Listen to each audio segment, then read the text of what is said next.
Shalom Bapak Ibu yang dikasihi Tuhan Yesus, kiranya damai sejahtera Kristus beserta kita semua.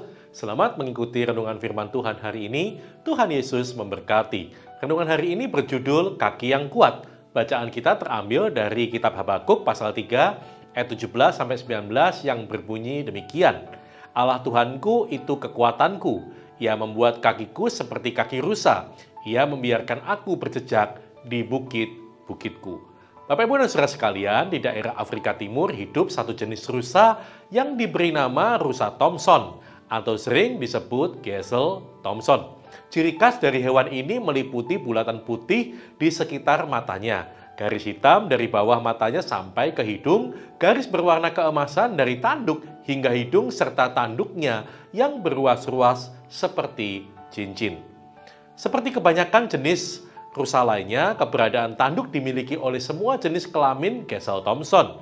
Walau ukuran tanduk yang dimiliki kedua jenis kelamin itu berbeda, gazelle Thomson jantan mempunyai ukuran tanduk yang lebih panjang, sedangkan yang betina lebih pendek.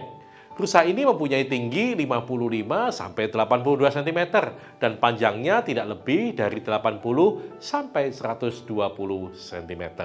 Meskipun bertubuh relatif kecil, gerakannya lincah dan lebih cepat dari pemangsanya seperti hina, macan tutul, dan singa. Ia mampu berlari hingga batas kecepatan lebih kurang 90 km per jam. Dan ini membuatnya menjadi salah satu mamalia darat dengan kemampuan berlari tercepat di dunia. Rusa ini mempunyai cara unik untuk meloloskan diri dari pemangsanya, yakni dengan berlari siksak dan melompat tinggi ke udara. Begitulah kelangsungan hidupnya, sangat tergantung pada kaki-kakinya yang ramping namun kuat itu. Rusa ini dinamai berdasarkan nama seorang ahli geologi dari Skotlandia yang bernama Joseph Thomson. Thomson adalah ilmuwan Eropa pertama yang memasuki beberapa wilayah Afrika Timur dan tulisan-tulisannya memberikan kontribusi luar biasa untuk pengetahuan geografis tentang benua Afrika. Bapak, Ibu, dan Saudara sekalian, bacaan kita dari kitab Nabi Habakuk pasal yang ketiga ini secara umum dapat menjadi kekuatan yang besar bagi kita. Nabi Habakuk mengajarkan kita untuk tidak pesimis, tetapi senantiasa optimis dan bersyukur dengan bersandar dan beriman penuh kepada Tuhan. Menyadari kekuatan Tuhan dan mengakui kedaulatannya, serta mengaku dengan jujur dan rendah hati akan segala dosa kita, akan mengajarkan kita seperti Nabi Habakuk yang mengakui Tuhan sebagai sumber keselamatan. Dalam PL, kata keselamatan merujuk pada keutuhan hidup, material maupun spiritual. Melalui ungkapan Allah penyelamat, Habakuk ingin menyatakan bahwa seluruh hidupnya tanpa terkecuali dikuasai oleh Tuhan. Habakuk mengakui bahwa yang memampukannya melewati penderitaan adalah karena ia memiliki hubungan dengan Tuhan, sehingga ia berkata, Allah Tuhanku itu kekuatanku. Ia membuat kakiku seperti kaki rusa. Ia membiarkan aku berjejak di bukit-bukitku. Ia juga mengakui Tuhan sebagai sumber kekuatan. Pengalaman pribadi ini dinyatakan melalui kata ganti milikku dengan menyebut Tuhan Allah adalah kekuatanku. Habakuk menggambarkan pemberian kekuatan ini seperti kekuatan kaki rusa yang memang terkenal sangat cepat dan kuat ketika menaiki perbukitan terjal untuk membebaskan diri dari ancaman musuh yang mengejarnya.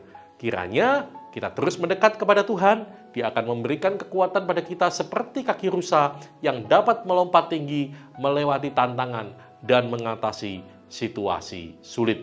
Kita pun dapat tetap berjejak di bukit-bukit masalah dalam kehidupan kita. Sudahkah kita memiliki kaki seperti kaki rusa yang kuat itu?